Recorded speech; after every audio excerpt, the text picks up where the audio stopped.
샬롬, 말씀 읽어주는 김기훈 목사입니다. 오늘도 기대하는 마음과 사모하는 마음을 가지고 하나님의 말씀 함께 읽겠습니다. 나훔 2장 1절부터 13절까지의 말씀입니다. 무시무시한 파괴자가 오고 있다. 경비병들아, 군수품을 챙겨라. 정신 바짝 차리고 전투태세를 갖춰라. 하나님께서 야곱의 자존심을, 이스라엘의 자존심을 회복시켜 주셨다. 이스라엘은 힘든 시절을 넘어왔다. 지옥을 경험하고 돌아왔다. 햇빛에 반짝거리는 무기들, 눈부신 전투복 차림의 군인들, 당장이라도 돌격할 태세를 갖춘 번쩍번쩍 광이 나는 전차들, 하늘을 찌를 듯한 창들의 숲이 지편성 위로 무시무시한 모습을 드러낸다. 전차들이 거리로 쏟아져 들어와 광장을 가득 메운다. 햇빛 아래 횃불같이 타오르고 번개처럼 이리저리 번쩍인다. 아시리아 왕이 부하들을 소집해 보지만 다들 비틀거리다 자빠진다. 공격을 막기 위해 성벽으로 달려가 보지만 이미 너무 늦었다. 병사들이 성문을 뚫고 쏟아져 들어오고 왕궁이 허물어진다. 곧 끝장난다. 니느웨가 발가벗겨졌다. 니느웨가 멸망했다. 여종과 남종들이 비둘기처럼 흐느껴 울고 가슴이 치며 통곡한다. 니느웨는 마개가 열린 물통이다. 고함 소리 들려온다. 어떻게든 막아라. 어떻게든 막아라. 하지만 이미 늦었다. 니느웨는 곧 빈통이 된다. 더 빈통. 다른 고함 소리 들려온다. 은을 털어라. 금을 털어라. 노다지다. 원하는 대로 다 꺼내가라. 망했다. 저주받아 망했다. 아주 폐허가 되었다. 가슴은 철렁 내려앉고 다리에 힘이 풀린다. 속이 뒤집히고 얼굴은 새하얗게 질린다. 명성 높던 맹수 아시리아의 사자에게, 그 새끼들에게 이 무슨 일이란 말이냐. 격수가 없이 느긋하게 새끼들을 품던 맹수, 그 숫사자와 암사자에게 이 무슨 일이란 말이냐. 사냥을 나가면 어김없이 갓 잡은 신선한 먹이를 물고 와서 암사자와 새끼들을 먹이던 그 숫사자에게 피가 뚝뚝 떨어지는 고기들을 쌓아놓고 축제를 벌이던 그 사자굴에 이 무슨 일이란 말이냐. 아시리아야, 너는 내 원수다. 만군의 하나님께서 말씀하신다. 내가 내 전차들을 불태울 것이다. 잿더미로 만들 것이다. 사자 나라가 이제 송장들로 뒤덮이리라. 전쟁 사업은 이제 끝났다. 내가 할 일은 더 이상 없다. 전쟁을 보도할 일도 더 이상 없고 승리를 선언한 일도 더 이상 없다. 너의 전쟁 사업은 이제 영원히 끝났다. 이것은 하나님의 말씀입니다.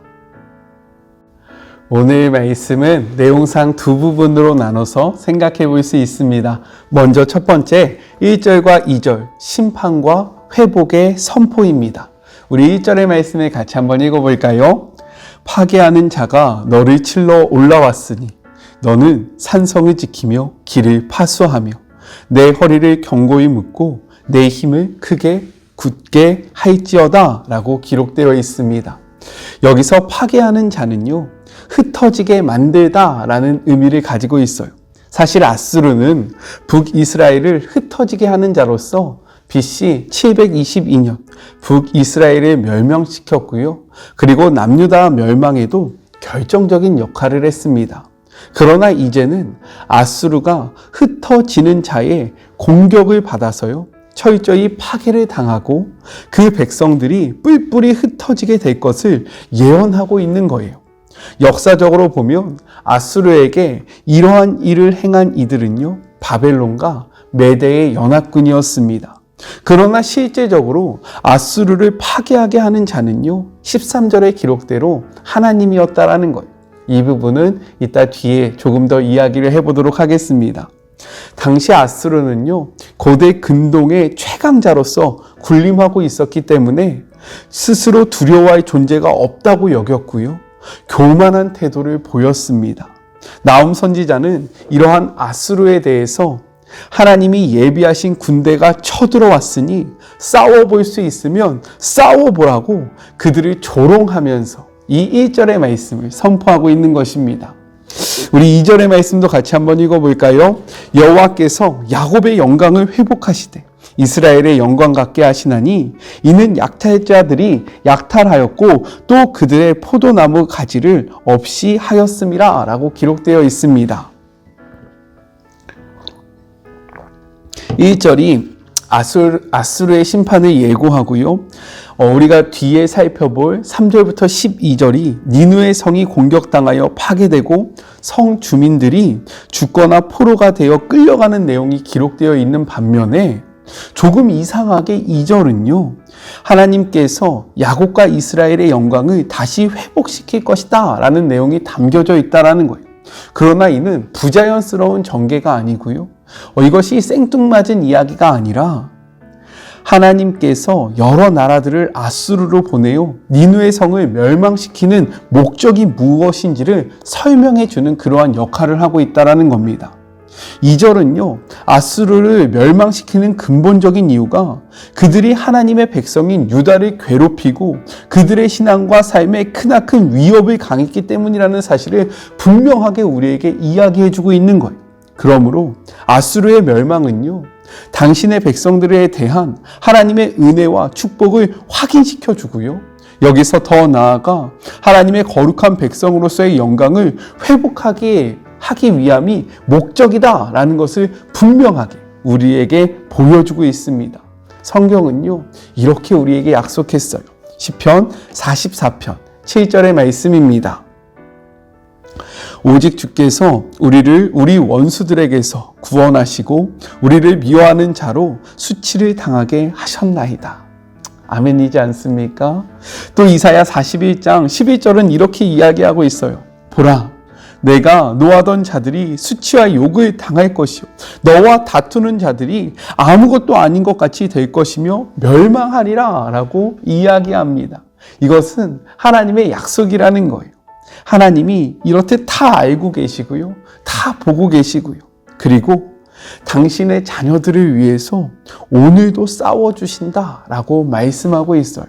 오늘 하루 우리를 위해서 싸우시고 우리의 수치를 우리의 명예로 그리고 우리의 아픔을 우리의 영광으로 바꾸시는 그러한 역전의 하나님을 바라보시고 느끼시고 동행하시는 주의 모든 자녀들이 되었으면 좋겠습니다. 아직 목이 많이 좀 불편한데요. 계속해서 저의 회복을 위해서 좀 기도해 주셨으면 좋겠습니다. 어저께 영상에 보면 제가 왜 목이 불편한지 나와 있으니까 어저께 말씀 묵상 못하신 분들은 한번 보시고요. 같이 기도해 주시면 감사하겠습니다. 둘째, 3절부터 13절 니느웨의 멸망에 대해서 이야기를 하고 있어요. 3절부터 5절은요, 긴박하게 움직이는 군대의 모습을 이야기하고 있습니다. 우리 3절의 말씀을 같이 한번 읽어볼까요? 그의 용사들의 방패는 붉고 그의 무사들의 옷도 붉으며 그 항오를 버리는 날에 병거의 새가 번쩍이고 노송나무의 창이 요동하는도다 라고 기록되어 있습니다. 특별히 붉은색이 강조되고 있는데 왜냐하면 고대 근동 문화에서 붉은색은요, 전사의 용맹함과 강한 전투력, 그리고 피가 많이 흐르는 치열하고 잔인한 전투를 상징하고 있다는 거예요. 따라서 이는요, 무엇을 나타내고 있느냐? 니느웨 성을 공격하는 군대의 용맹함을, 그리고 그 전쟁이 얼마나 치열하고 잔인했는지를 분명하게 우리에게 보여주고 있는 그러한 표현이다 라고 우리가 생각해 볼 수 있는 것입니다. 6절부터 10절은요, 니느웨 성이 함락되고 왕족들이 욕을 당하며 주민들과 더불어 포로로 잡혀가고 정복자들이 니느웨를 약탈하게 된다라는 내용이 기록되어 있어요. 우리 6절의 말씀을 같이 한번 읽어볼까요? 강들의 수문이 열리고 왕궁이 소멸되며 라고 기록되어 있습니다. 니느웨 성 함락은요, 강들의 수문이 열리게 됨으로부터 시작돼요. 아수르의 니누의 성은요, 티그리스 강 유역에 세워졌습니다. 아수르는 수도 니누의 성을 보호하기 위해서요, 성 주위로 강과 이어지는 인공수로를 파고 거기서 강에서 흐르는 물을 채워뒀다라는 거예요. 따라서 수로들로 둘러싸인 성을 공격하기 위해서는요, 강이나 인공수로를 반드시 건너야만 했습니다. 이는 그들이 의지했던 견고함이었다라는 거예요. 그러나 이러한 견고함이 하나님 앞에 무너지게 되었다라고 이야기하고 있는 겁니다. 여기서 더 나아가 성을 보호하기 위해서 만들어졌던 수로와 강물이 오히려 이들의 견고함이 이들을 공격하는 수단이 되었다라고 이야기하고 있는 거예요. 그들이 의지했던 것들이 무너지자 그들에게 찾아온 것은 무엇이냐면 벌거벗은 몸으로 다녀야 하는 수치심과 그리고 그들이 소유했던 모든 것들을 약탈당한 이러한 상실감이었습니다. 이러한 그들의 모습을 10절 이렇게 이야기하고 있어요. 니느웨가 공허하였고 황폐하였도다. 주민이 낙담하여 그 무릎이 서로 부딪히며 모든 허리가 아프게 되며 모든 낯이 빛을 잃었도다 라고 이야기해요. 자신들이 의지했던 것이 사라지자 그들에게 남은 것은요, 깊은 절망감과 패배감이었다라고 성경은 이야기하고 있는 것입니다. 11절부터 12절은요, 사자의 이미지를 사용해서 아수르를 조롱하는 내용이 담겨져 있습니다. 고대 문화에서 왕은요, 자주 동물의 왕인 사자와 비교가 되었어요. 사자의 굴과 젊은 사자가 먹을 곳이라는 것은요, 바로 니느웨를 뜻하고 있습니다. 아무런 위협도 받지 않고 들판을 거니며 먹이를 잡아먹는 사자처럼 노략질로 니느웨 성을 보물창고로 만들었던 아수르 왕의 위험과 두려움이 사라지게 되었음을 선포하고 있는 거예요. 왜 그렇게 되었습니까? 왜냐하면 하나님이 그들의 대적이 되었기 때문입니다. 우리 13절의 말씀을 같이 한번 읽어볼까요? 만군의 여호와의 말씀에 내가 내 대적이 되어 내 병거들을 불살라 연기가 되고 내 젊은 사자들을 칼로 멸할 것이며 내가 또 내 노력한 것을 땅에서 끊으리니 내 파견자의 목소리가 다시는 들리지 아니하리라 하였느니라 라고 말씀하고 있습니다. 1절에 보면요, 니느웨를 치러 올라가는 파괴하는 자가 누구인지를 분명하게 밝히고 있지 않으나 마지막 13절은요, 이 파괴하는 자가 바로 여호와임을 분명하게 이야기하고 있습니다. 즉, 전쟁에 능하신 여호와께서 그들의 대적이 됐기 때문에 그들이 당시에 최고의 무기였던 마차와 그리고 강력한 무기를 소유했을지라도 그들은요, 하나님 앞에 철저하고 그리고 완전히 패망하게 되었음을 선포하고 있다는 거예요. 이 말씀 앞에 우리는 생각해야 합니다. 우리는 무엇을 의지하며 살아가고 있습니까? 우리가 바라보는 우리의 견고함은 어디로부터 오는 거예요? 성경은요, 우리에게 이렇게 권면합니다. 시편 146편 3절의 말씀입니다. 귀인들을 의지하지 말며 도울 힘이 없는 인생도 의지하지 말지. 왜입니까? 이런 것들이 우리에게 도움이 되지 않기 때문입니다. 우리가 이런 것들을 의지하고 이런 것들을 바라볼지라도 이것들은 우리를 지킬 수 없다라고 성경이 이야기합니다. 그 대신 성경은요, 우리에게 이렇게 권면하고 있어요. 시편 56편 10절의 말씀입니다. 내가 하나님을 의지하여 그의 말씀을 찬송하며 여호와를 의지하여 그의 말씀을 찬송하리로다 라고 선포합니다. 저는 이 고백이 우리의 고백이 되었으면 좋겠고 이것이 우리의 삶의 모습이 되었으면 좋겠어요. 오늘 하루 하나님을 의지하고 그분의 말씀을 찬송하며 그분의 뜻대로 나아가는, 그분을 우리의 삶의 도움으로 삼는 주의 모든 자녀들이 되기를 주님의 이름으로 간절히 축복합니다. 우리 같이 기도할까요? 사랑의 하나님, 감사합니다. 자신들의 강함을 의지했던 아수르가요, 철저하게 패망하게 되었습니다. 그 이유는요, 그들이 하나님의 자녀들을 핍박했고 하나님의 자녀들을 조롱했으며 하나님의 자녀들을 업신여겼기 때문입니다. 그렇기에 하나님께서 그들의 대적이 되어 주셔서 그들을 철저하게 패망시켰음을 오늘 말씀을 통해서 우리가 분명하게 확인하였습니다. 사랑의 하나님, 우리가 이 세상의 권력자들을 의지하며 살아가지 아니할 수 있도록 도와여 주시옵소서. 우리의 도움은요, 천지를 지으신 여호와께로부터 오는 것입니다.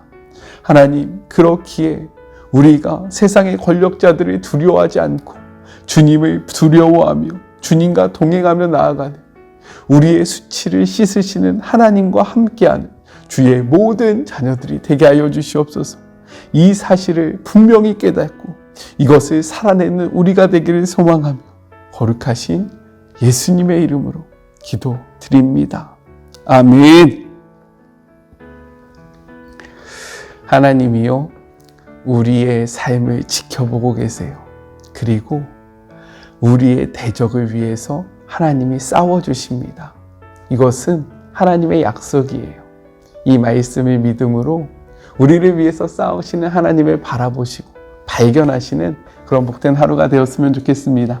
저는요, 또 내일 만나도록 할게요. 사랑하고 주님의 이름으로 축복하면서 오늘 하루도 힘내세요. 우리 내일 만나요. 안녕. 오늘도 수고하셨습니다.